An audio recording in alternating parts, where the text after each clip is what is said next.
And now, the Hall of Fantasy.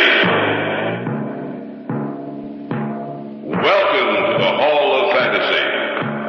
Welcome to the series of radio dramas dedicated to the supernatural, the unusual, and the unknown. Come with me, my friends. We shall descend to the world of the unknown and forbidden, down to the depths where the veil of time is lifted, and the supernatural reigns as king.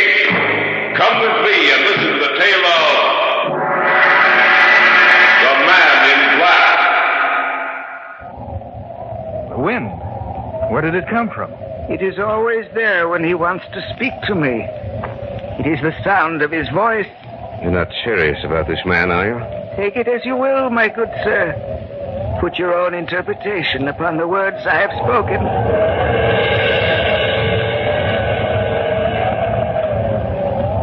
Yes, master. I understand. What did you say? I answered him. What do you mean? The wind.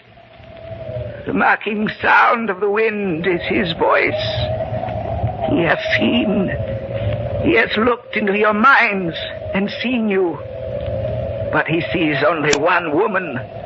One woman in both of your minds. First, she shall die. Then you. Both of you.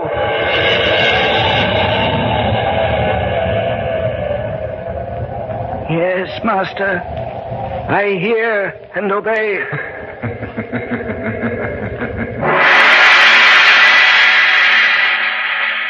In just a moment, the Hall of Fantasy will present The Man in Black.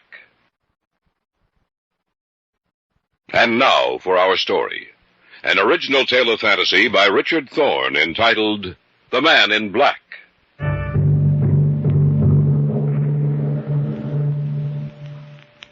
We live in a world which borders at times on the unreal. A world that cannot explain the various phenomena which seem to have neither beginning nor end. That subtle, fleeting power of perception which reveals itself to a human being only at infrequent intervals throughout his life. That sudden, sharp feeling that danger or death is near. These things mankind cannot explain.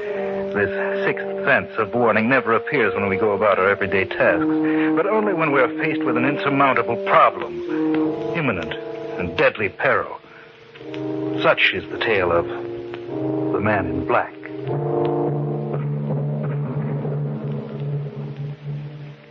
It was a cool, quiet night. That night it began. For some reason, Brian had insisted that we take a stroll in the park. It's late, Brian. Almost 11:30. I know, David. Beautiful night, isn't it? Yes. A good night for sleeping. I like to come out here about this hour. It seems to give me a sense of belonging. That sounds strange coming from you. No, I'm quite serious, Dave. I feel no relation with the rest of the world, but out here in the park, listening to the sound of the crickets, or footsteps on the walk, I feel as if I belong. You understand what I'm trying to say? I think so. Another thing, it's strange, but I have a feeling. A feeling that something is wrong, that something is going to happen. What do you mean? Something inside of me. I almost know that something will happen that will change the entire course of my life. Oh, I think you're just That imagining. woman coming towards us. Yes, I see her. I wonder if... Man in black. Have you seen that man in black? I'm sorry, but we haven't... Just a minute, David. Let her talk. Have you seen him? Have you seen the man in black? No, I'm afraid not. Oh, I thought perhaps you could help me. I must find him. Well, we haven't seen anyone out here tonight except you. The man in black. I must find the man in black. What does she mean? I don't know. The Man in Black. Maybe we ought to follow her. Now let her go. That's strange. What? It was so still before, now a wind seems to have sprung up from nowhere. Listen. She went off in that direction. Let's take a look. I wonder why she screamed. Well, she couldn't have gotten too far. Look up ahead. That must be her. Lady, is anything... What's the matter with her? She's dead. Dead? That's right. I wonder who he is. Who? the man in black.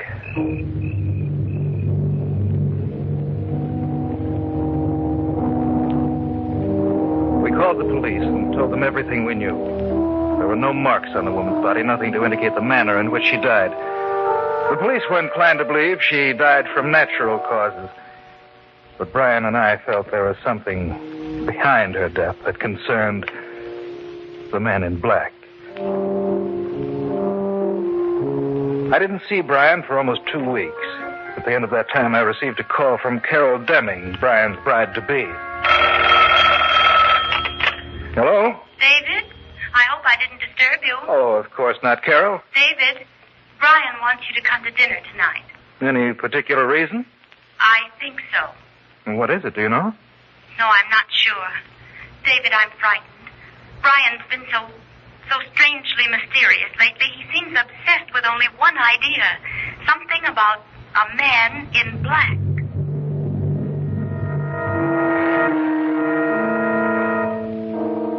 Not once during dinner did Brian mention the subject. It was perhaps an hour after the meal. The three of us were sitting in the library when he brought up the subject of the man in black. Remember that woman we saw in the park, David? Yes, of course. She aroused your interest, didn't she? Yes. She did the same thing to me. Only I did something about it. Brian, I wish you'd forget about this. I can't, darling. I know how you feel about it. I did my best to forget it, but I couldn't. Still, don't you think that... My mind will never be quiet until I get to the bottom of this. Maybe the woman we saw was upset. It was quite evident, David. I made some inquiries about this supposed man in black just to see if anyone knew anything about him. And? And I discovered that no person alive was described in that way. Well, then you can forget about it. I said anyone alive. What do you mean by that, Brian? The man she was talking about has been dead for 30 years. Well, then, that ends your investigation, doesn't it? I'm afraid not. Why not, Brian? When I've traced down every last clue about him, only then will I be satisfied. Who was he, this man in black? An immigrant to this country, David. He's buried in a mausoleum in a private estate about 40 miles north of the city. You mean he lived here? No, he didn't. It was his dying wish that a mausoleum be built and his body placed there after his death. No one knows where he came from. Well, why should he pick this location? I don't know, David, but I intend to find out. How? I understand there's a caretaker for the estate. I intend going to him to learn the story. When? Tomorrow. Do you mind if I come along? Of course not. What about you, Carol? No. I don't want to go with you, and I wish you wouldn't go either. There's nothing to be afraid of. Are you sure, Brian? Are you really sure? What's the matter, Carol? Over there, at the window. There's nothing there. Oh, but there was. There was something over there. I couldn't see it clearly, Brian, but it was there. The grotesque figure of a man's face floating outside the window.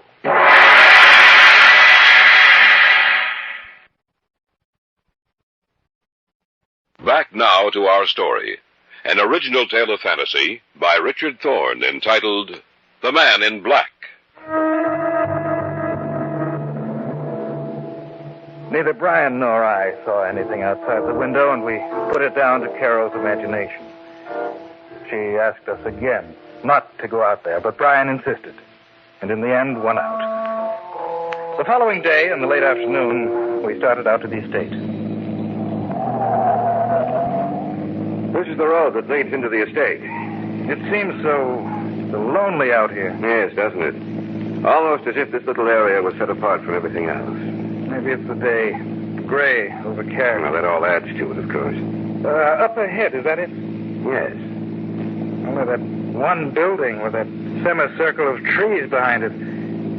I thought you said he was buried in a mausoleum. He is. You mean that? I don't like this, Brian. Are you afraid? Maybe.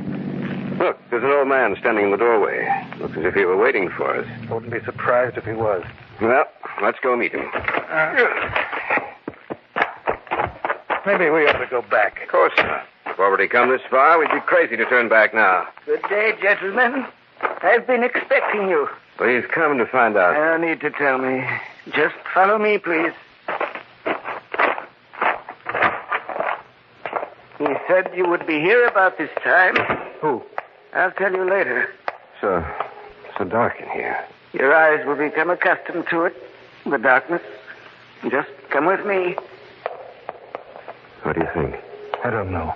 You said something? No. No, nothing at all. This is the room. Right in here. You wish to learn of the man in black. Am I correct? Yes. Can't we have more light?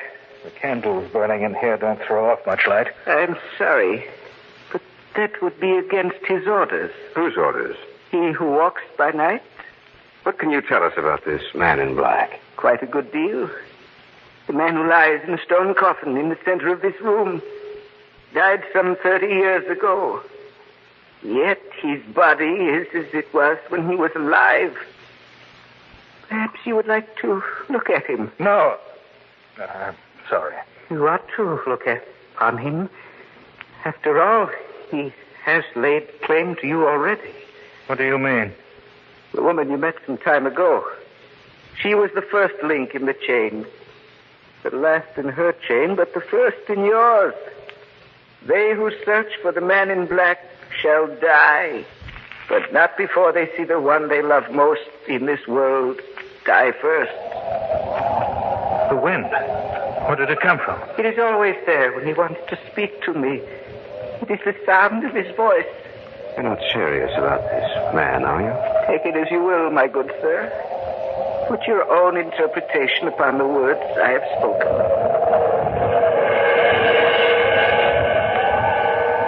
Yes, master.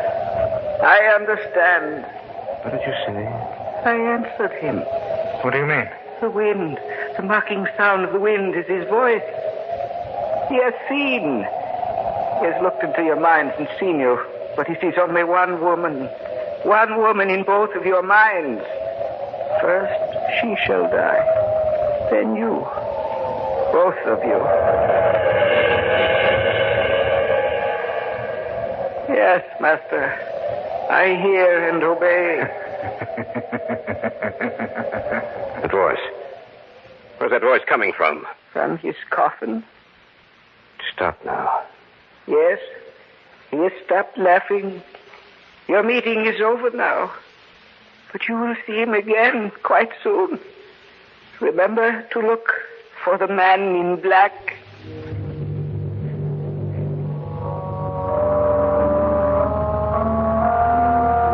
The old man showed us out of the mausoleum.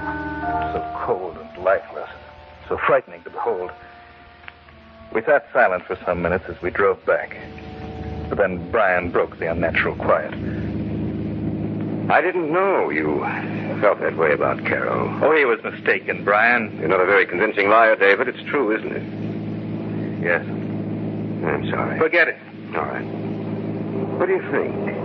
About the story the old man told us? I hope he's crazy. What if he isn't? Then I don't know. I just don't know. When we get back to town, Dave, we'll pick up Carol and head for my place. Why? It's strange, but something tells me that what the old man said was true.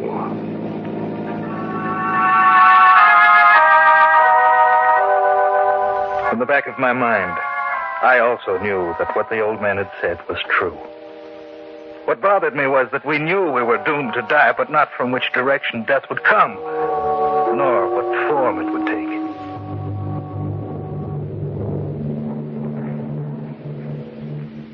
We phoned Carol from a little roadhouse just outside the city. She was waiting for us when we pulled up in front of the apartment building in which she lived. From there, it was only a short drive to Brian's place. And that's the story, Carol. I can't believe it. You know, sitting here in your house, Brian, with the lights on like this and everything so normal, I find it difficult to believe myself. Perhaps we were mistaken, Brian. Maybe nothing will happen. You really believe that, David? I'm trying to. Just a minute. What time was it when you were out there? Oh, it must have been about 5. Why? Well, maybe it was my imagination, but just about that time, I heard someone laughing. The voice came from behind me. I turned around to look, and no one was there. It could have been the laugh we heard. But we were there. How could she possibly have heard anything at the precise moment we did? The old man said it was his voice issuing forth from the coffin, the voice of the man in black. No. What's that? It's just thunder, Carol. It's been threatening to rain all day. Every time the old man said he heard the voice, did you notice how the wind would spring up? There was another sound, too. I don't know what it was. It was there. I'll never forget it. Oh, what are we going to do? Well, I'm going to hire bodyguards, take protective measures against anyone getting near. Listen. The wind. And that sound we heard in the mausoleum. Where's it coming from? I don't know. Carol, what's wrong? What's the matter? There's something at the window. Face. Terrible twisted face. Oh, do something. It's gone. The window's broken. It was looking in at us, watching the three of us. And those eyes. Those terrible eyes. I'm afraid, Brian. Brian, you have to do something before it's too late.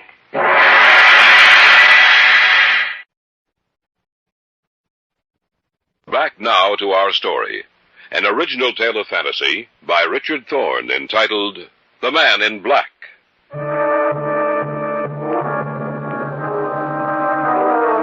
A moment before, the three of us had been witness to an amazing and terrifying sight.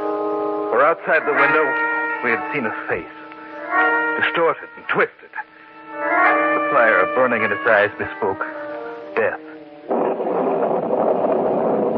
I'm afraid, Brian. Brian, you have to do something before it's too late. Was that the same face you saw before, Carol? Yes, only now it was much clearer. What are we going to do, Brian? Maybe we should call the police. They probably wouldn't believe us. When I used a detective agency a few months ago, I'm going to call them. Telephone number should be here in my desk. Yes, here it is. Now, take it easy, Carol. But it's just that I'm so frightened. We'll be all right as soon as we can get some guards here. Radcliffe, is that you? This is Brian Connolly. I want every available man you have to come out here tonight. You know my address. Yes, thank you. They'll be out here as soon as possible. Is Radcliffe coming? No, but we'll have 8 men here in the house to give us protection. We'll stay here, the 3 of us.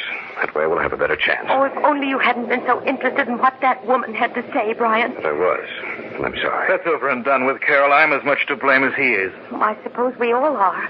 There's nothing we can do except wait, Carol. But I'm sure the man in black won't call on us again. Not when we have help.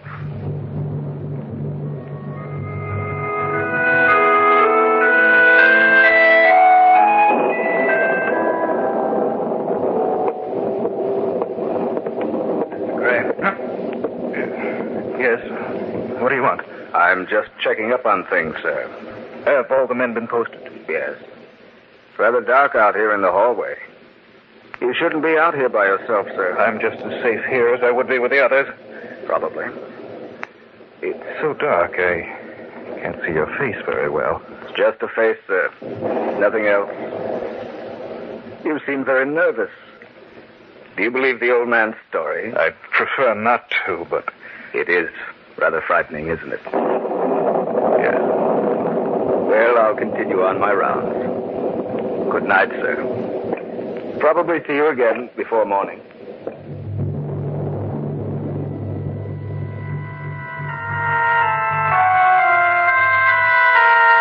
The guard somehow disturbed me. There was something unusual about him. In the gloomy hallway, I couldn't see his face.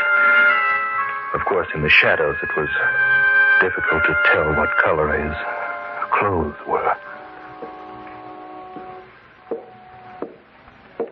Who's that? David. You startled me. Are you alone down here? Yes. Where's Carol? She had a headache. Went upstairs for a nap. Well, she shouldn't be alone. There's a man stationed outside her door. So quiet in the house. One of the guards just passed me in the hallway, asked me if I believed in the story the old man told us. The guards don't know anything about the story. Are you sure? Of course I am. The only thing they've been told is to watch for a man in black clothing. Why should the guard know anything? Did you see his face? What was he wearing? Well, it's too dark out there in the hallway. Of course, he might have heard something about it. No, he couldn't have. I didn't even tell Radcliffe the story. But how did he know it? Unless he was the man in black. There was something about him that seemed so strange. I can't place it, but he frightened me. We better search the house. Listen. The wind again. That sound. He is here in the house. It was Carol's voice. Then that man wasn't a guard. Come on. Guard! Guard! Nobody answered. Carol, are you all right? Carol! Anything has happened to her? The door to her room. It's open. Carol. She's dead. Just like the woman in the park. She can't be. What happened to the guard outside her door? Happened to all of the guards in the house, Brian. Haven't seen a single one on our way up here. Did they ever start this? We'd better call the police. Is there a phone up here? No extensions up here. You phone. I'll stay here with Carol. It won't do you any good to stay up here, Brian. She's dead. You better come with me. I guess you're right. Oh, Brian, I'm sorry. I should have known that the man in the hallway Not your fault. I'm to blame. I started this. I can't understand what happened to the guard. Whoever he is, whatever he is, he has a power, David. Something evil and malignant. To send the guards away would be a simple matter for him. You can use the phone in the library. You look all done in, Brian. You'd better sit down in that chair over there. All right. Never forgive myself. I hope they can get here in time. I don't know what it'll be. Say, that's strange. What? I'm not getting any dial tone. Something's wrong with the phone. Oh. What's the matter, Brian? Nothing. I can't get to the police. The lines must be down. Yes, there must be. I thought I heard you moan when I was trying to get to the police. You were mistaken. It's rather dark in here, and with you sitting in that chair with your back to me, your voice sounds different. Does it? Yes. Stay where you are. Something's wrong with you. What is it? Don't you know? No. Perhaps you should look at my face. You're not Brian. The man in the hallway, you're... The man in black. What happened to... Your friend? We exchanged places for a while. You mean he's dead? That's correct. As you will be soon. Don't come any closer to me.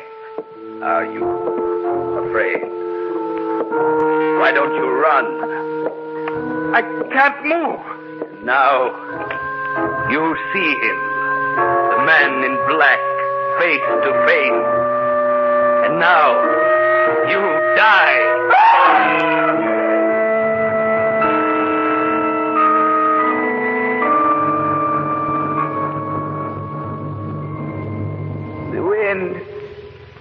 The knocking sound of the wind is his voice.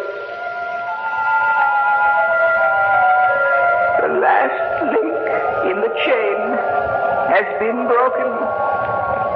Death will strike at those who search for the man in black. For he is dead.